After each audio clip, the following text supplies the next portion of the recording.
Rama Rama Rama Rama Rama Rama Rama Rama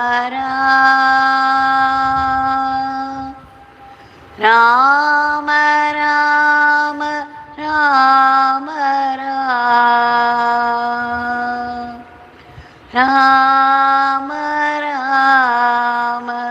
Rama Rama Rama Rama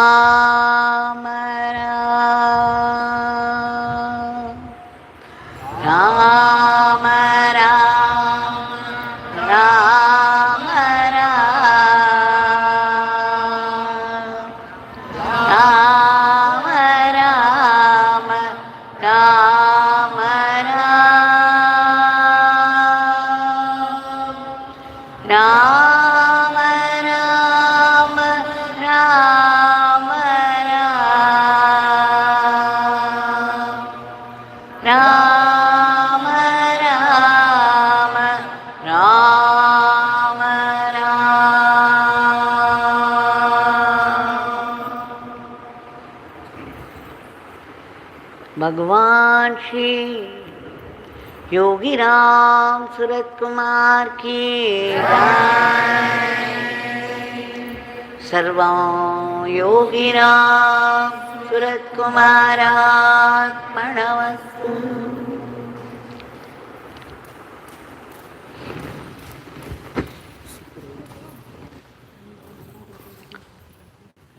Today is another fresh day, another fresh evening, the evening twilight, the time meant for worship of the Lord. A very highly auspicious time, and we have been specially blessed with the singing of His powerful name in His powerful shrine. And we know it is no small grace. A huge gathering, nearly more than 100, 125 people here, singing the name together. A huge rise of Shakti has come out of it, is circulating, touching everyone and blessing. In celebration of this grace, with deep gratitude, we have offered the Nama lotuses at the lotus feet of Bhagavan. Those of you who were here today evening have been specially fortunate. Such blessing, such a river of grace is flowing all around. As we have been seeing for some time now, the story is read out to Bhagavan. The story is very much liked by him, appreciated by him. And their teachings. Now, here is another story, a story of the divine glory, which Bhagavan made us read out, even in the public darshan hall. So many of you who came for darshan on several days would have heard the story. All the same, such stories have to be repeated again and again for their teaching to go inside deep. Now this is the story of a divine mother by name Madalasa. There was an emperor who was ruling his kingdom so virtuously that he was also evolving spiritually fast. And soon he became a Brahmagyani as well. But even then, he continued to rule his kingdom with such virtues, dharmic activities. Soon, sadhaks and sages came to know about his glory and his state of spirituality, and he was soon surrounded by these people. Many mumukshus, he called them, with the idea of enlightenment, would come to them and benefited immensely.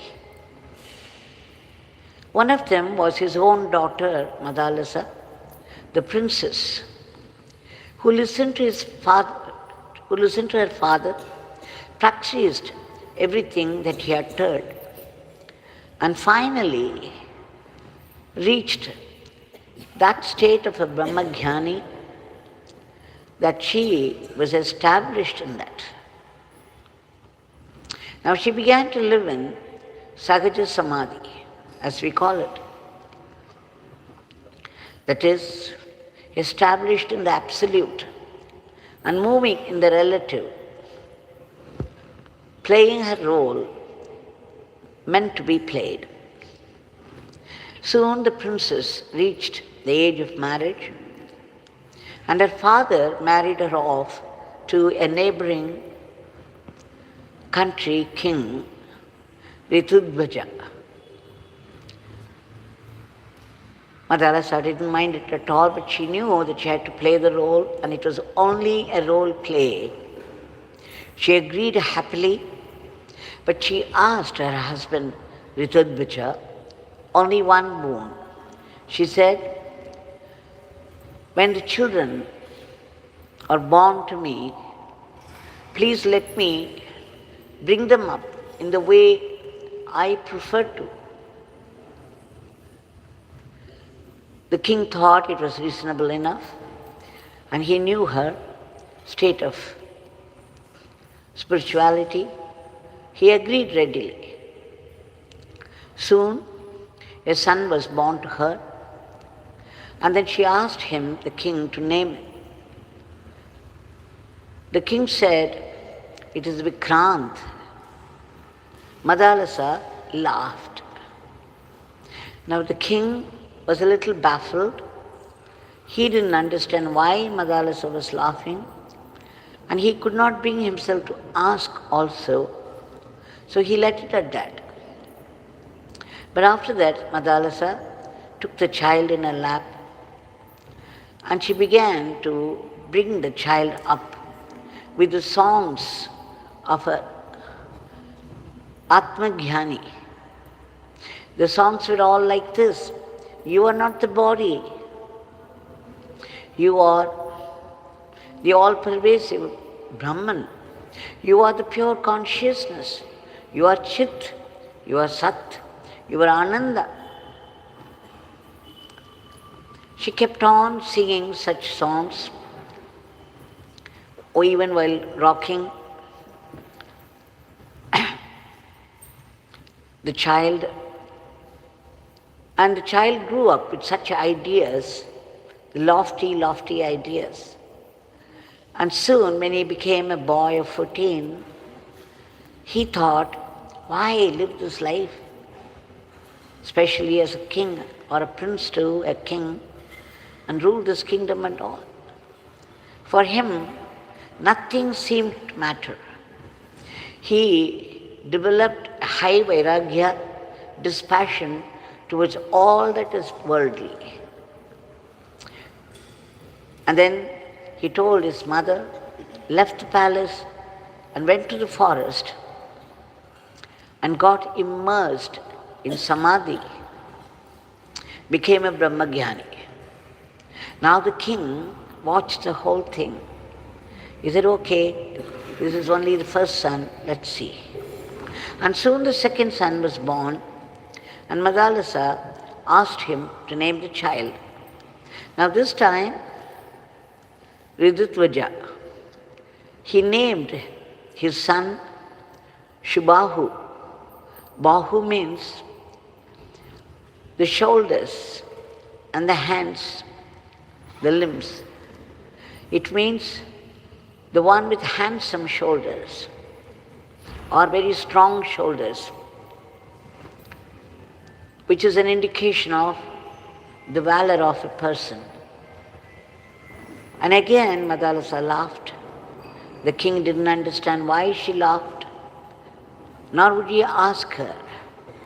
And then, true to the boon that he had given her, he let her bring up the child. And this time again, Madalasa began to tell the child, you are not this body. Tvam asi niranjanah. You are that pure consciousness. You are ever pure. No matter what happens in the world, they cannot touch you. Because you are neither man nor the woman. You are not a human being or animal or any of those creatures. You are the pure consciousness. You are Parabrahman. If the child cried, she would say, oh my dear, my darling one, why are you crying? What has happened for you to cry? Oh, I hear this cry from the body. But then you are not the body. You will not be affected by any changes in the body, nor will you be affected by the changes of the world. For you are ever that pure awareness. You are this Satchit Ananda. So such were the lofty thoughts that were fed to the boy with the food. The boy also, at the age of 14, 15, he gave up the world completely. He developed such vairagya. He left the palace and the world, went to a forest and became a Brahmagyani. Now, a third son was born again.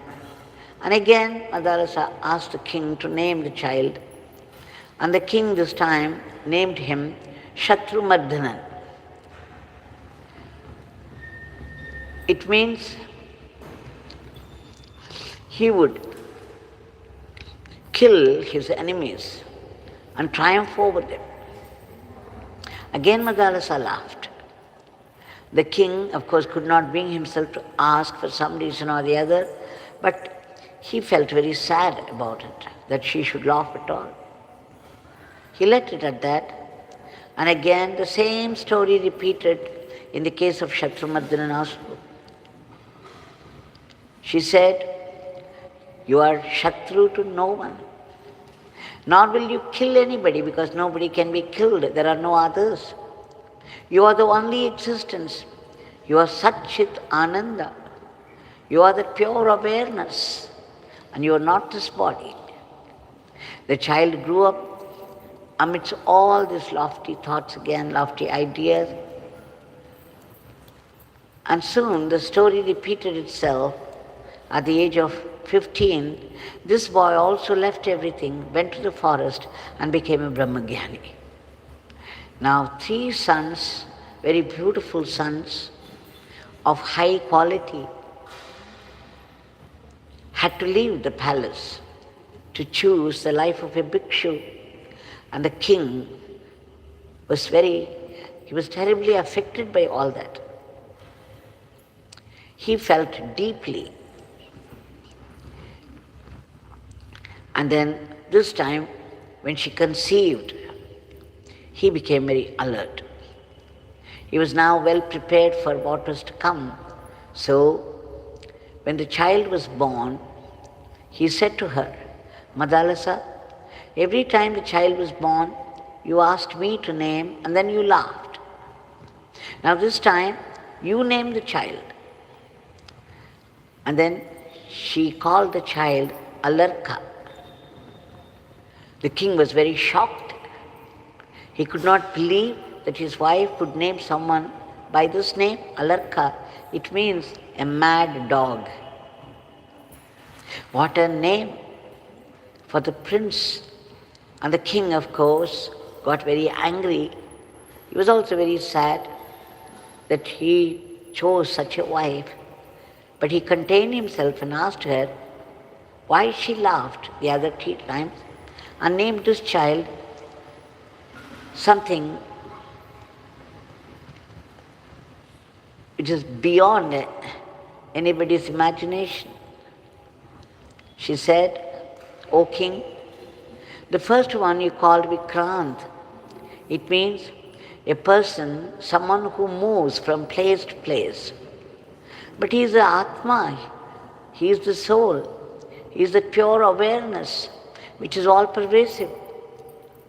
Where is coming and going? Where is moving at all?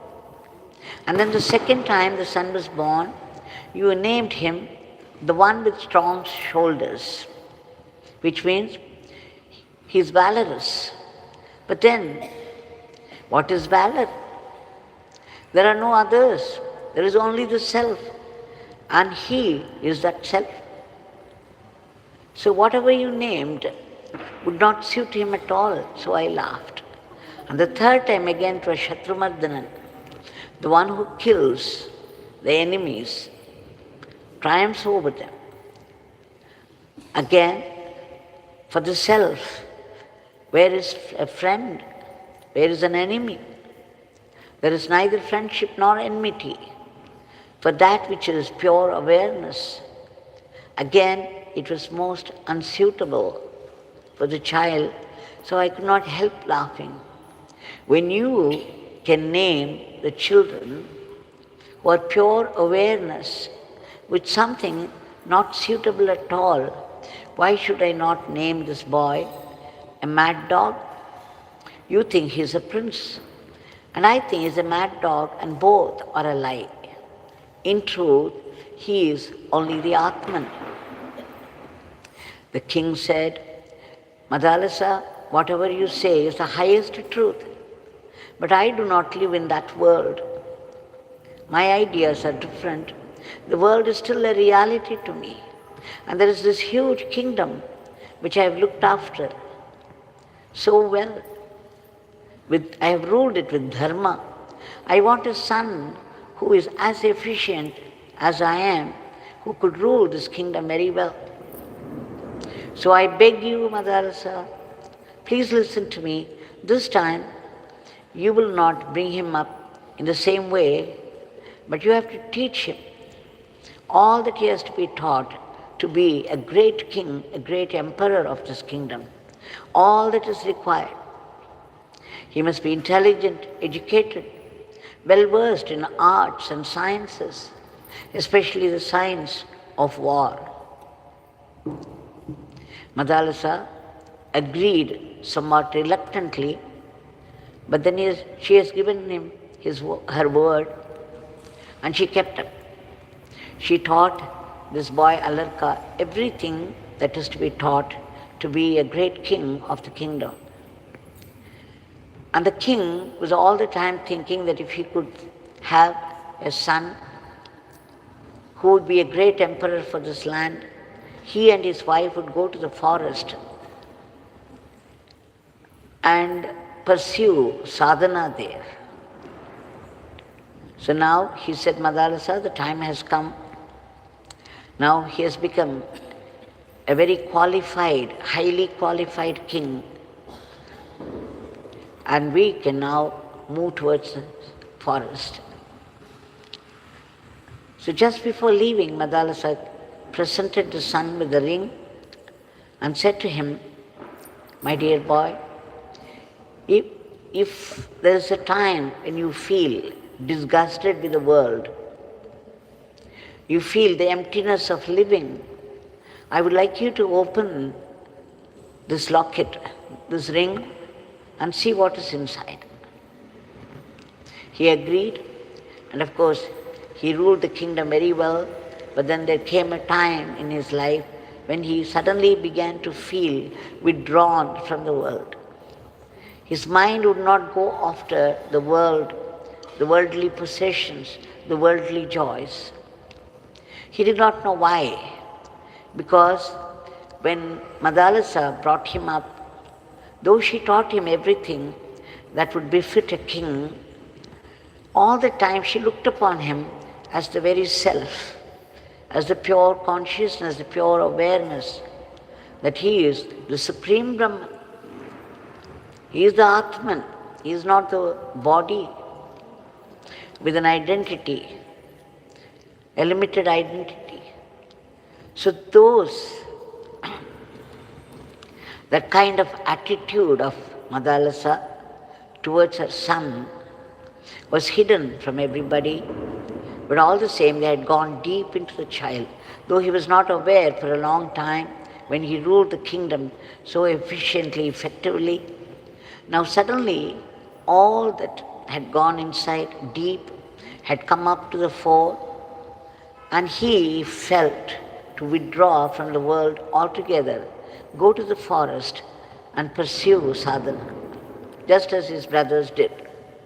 Now he remembered what Madalasa said. He opened the ring and he saw a piece of paper inside, and in it was written, Tvam asi niranjanah. You are that pure Atman. You are ever pure. The minute he read the sentence, suddenly some vibrant presence flooded his whole being. It was at once bliss and peace, and he was completely lost. When he slowly came out of that, he understood what it meant. And he remembered whatever his mother said at times about herself, about the Supreme Divinity. Now, he called his son and made him the ruler and left for the forest and became a Brahmagyani himself. You see, this story always drew such laughter, peals of laughter from Bhagavan. He simply loved the story. He would say, "Oh, Divine Mother Madalasa, Divine Mother Madalasa." If only every mother should bring up their children in this fashion, how nice the world would be, how divine the world would be. He would wonder and share his laughter with us. So you see, this story shows everything depends upon how a child is brought up. Everything depends upon the upbringing, the ideas that you feed to the child with their regular food.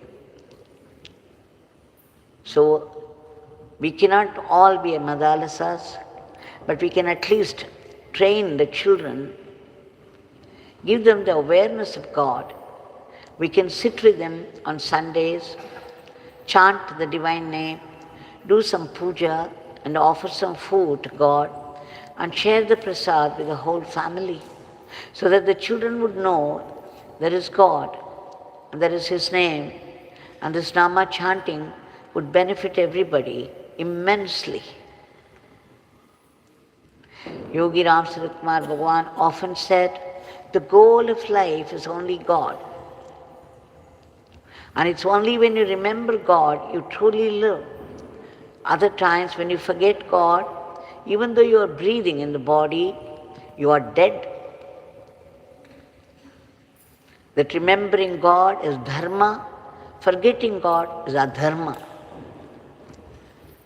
So such strong statements reveal how Bhagavan held everyone. We have to remember the story, especially the mothers and fathers. Now we know what happens. So many families come here, the parents cry, saying that with great difficulty they educated the children. The children, after going to America and Europe, married some lady of this place and say that they forget the culture in which they grew. And they don't look after, they don't care for their parents anymore. Or if they do care, they put them in some old age home and send money to satisfy their conscience. Many parents come and tell me that we wanted the children not to know how difficult it was to get money to educate them. But now we feel that we have made a mistake. I also tell them, when the children are around, you let them know how difficult it is to earn, how hard the father works in the office to earn the money, how hard the mother works at home, and how much hard work and money are necessary to bring up a child and to educate him and to settle him down in a good job with a salary. It is no small effort, and the child should know and feel responsible for the loan that the parents had taken, and at least should sympathize with the parents for that. I heard yesterday one father coming and telling me the son, after coming to a great position, married off somebody and then said, "You have to pay the loan yourself. I did not ask you to educate me like this. Why did you get loan and educate me? It is your responsibility." What a thing to say. Heartless as they are, and they go to foreign countries to earn money. When we see many of those foreigners coming to India, giving up their job and living a very simple life in such places as Tiruvannamalai, chanting Arunachala Shiva, going round the mountain, and very, very conscious of their goal of life. So, I beg the parents to do something about it. At least every Sunday, when the children are around, you can gather them in one place and then chant the name of Bhagavan for some time. Tell them something about God, and then offer whatever you have cooked for the day and conclude it with arati, so that they would know there is such a puja and there is such a worship and the glory of Nama chanting. And then that day, all of you should eat together, sharing the prasad. You can even invite people around. And you must tell the children that if they get into difficulties, they can call out the name of Bhagavan, and that they would get immediate help, guidance and protection. We shall now offer our today's prayer at the lotus feet of Bhagavan. We beg you, Bhagavan, for that's all we can do, and we do it 1,000,000 times, for your immediate divine intervention to bring forth a dharmic normalcy to today's world of violence and growing enmity, with war already on. We beg you to bring in peace, unity, growing friendship and brotherhood, discipline and order where there is disorder and chaos, so much of chaos in today's world. And of course, there is these killer diseases attacking us often, and the furies of nature. Bhagavan, we beg you to control them, and also uproot all the negativities of the human mind which are responsible for today's world. We beg you again to reach out to those people who have been stranded in varied parts of the world due to some past karma, going through such agony and suffering, unable to get help or protection. We beg you to do the needful. We also beg you to protect all those unselfish people who have been working hard for the sake of the others, for the welfare of the others, from unhealthy criticisms and aspersion. We beg you again to promote the economy of the country and the growth of India in varied fields of activity, from science and technology to culture and spirituality, so that India would reach that status of world teacher and take the entire world in the path of dharma. We pray to you in all intensity, sincerity and earnestness for ceaseless chanting of your powerful name and unbroken remembrance of your teachings and leelas. We beg you to bless us to be sattvic instruments in your hands and run our everyday life as an offering to you. Bhagwan, please bless us not to be caught by the temptations of Maya. Once we fall into the pit of Maya, we have no idea how long it would take, how many years or how many janmas. We also should get that ultimate state of bliss and peace of yours. But then we need to be purified. We take refuge in the joyful, ceaseless chanting of your name. Because Nama has the power to destroy our past sins.